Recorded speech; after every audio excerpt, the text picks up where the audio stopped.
बढ़ाएंगे और सुप्रीम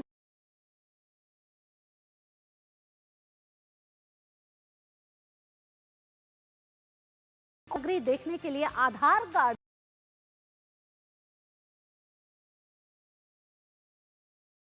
से बचा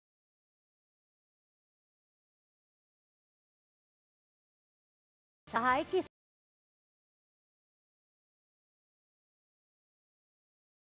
संभालने के लिए बाहरी प्रभाव से मुक्त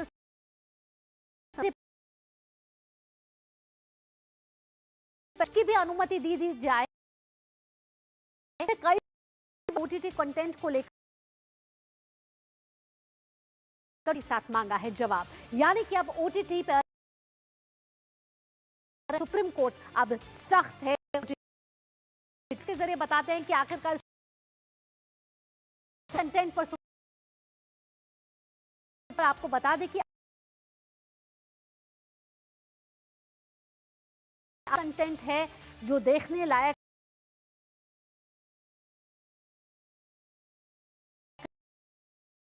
यानी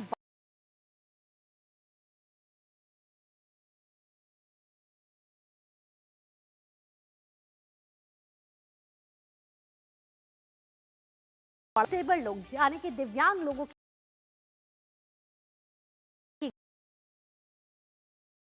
बॉल उड़ाया गया है और ऐसे में कोर्ट का को जागरूकता कार्यक्रम का निर्देश यहां देना, समाज बनाना की अपील यहां सुप्रीम कोर्ट ने की है। कहा है कि एक संतुलन बनाना यहां जरूरी है। विकास हमारे साथ जुड़ चुके हैं, ज्यादा जानकारी के साथ विकास का रुख करेंगे।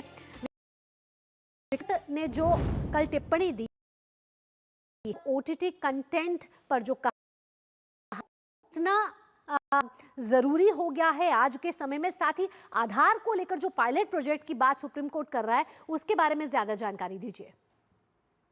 भावना, देखिए ओटीटी को लेकर के तो फिर भी कुछ रेगुलेशंस वगैरह हैं और उस पर मॉनिटरिंग की जा सकती है क्योंकि उनको बहुत सारे लीगल नॉर्म्स का पालन करना होता है। सुप्रीम कोर्ट की मुख्य चिंता है कि जो यूजर जनरेटेड कंटेंट है, यानी कोई अपने इंस्टाग्राम अकाउंट, यूट्यूब अकाउंट पर कुछ भी कंटेंट डाल रहा है, उस पर निगरानी रखना या उसके खिलाफ कार्रवाई करने को लेकर के एक किस्म का वैक्यूम है।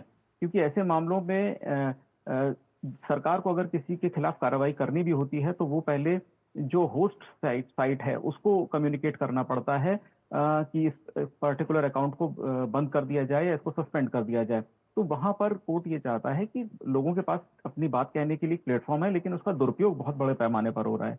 पूरा विवाद आप जानते हैं कि यूट्यूब पर एक शो आता था, इंडिया गॉट लेटेंट, वहां से शुरू हुआ था। वहां पर कुछ ऐसी टिप्पणी हुई थी जिस पर देश भर में बहुत तीखी प्रतिक्रिया हुई थी। इसके अलावा कुछ स्टैंड अप कॉमेडियंस ने एक शो किया था जिसमें एक गंभीर बीमारी होती है, एसएमए जिसे बोलते हैं, मस्कुलर ट्रॉफी, एसएमए एट्रोफी, उसको लेकर के मजाक किया गया था, उसके खर्च को लेकर के, क्योंकि उस पर करीब 16 करोड़ रुपए की उसकी वैक्सीन होती है। उसको लेकर के तमाम तरीके के जोक्स की वहां पर किए गए और उसके बाद ये मामला यहाँ पर आया कि डिसेबल्ड लोगों का आप इस तरह से कैसे मजाक उड़ा सकते हैं। उनके खिलाफ अगर इस तरह की कोई आपत्तिजनक सामग्री डालता जी है, उनका विकास, माहौल उड़ाता है, तो क्या उनके खिलाफ तो ओटीटी कंटेंट पर दूसरा अब दुरुपयोग नहीं चलेगा। सुप्रीम कोर्ट यहां सख्त है, 4 हफ्तों में मांगा है जवाब। देखना होगा कि क्या सरकार जवाब यहां देती है और कैसे ये रेगुलेटरी बॉडी जिसकी बात सुप्रीम कोर्ट कर रही है, ऐसी कोई संस्था बनाई जाती है या नहीं। तमाम जानकारियों के साथ विकास, धन्यवाद आपका। न्यूज पंच में फिलहाल इतना ही।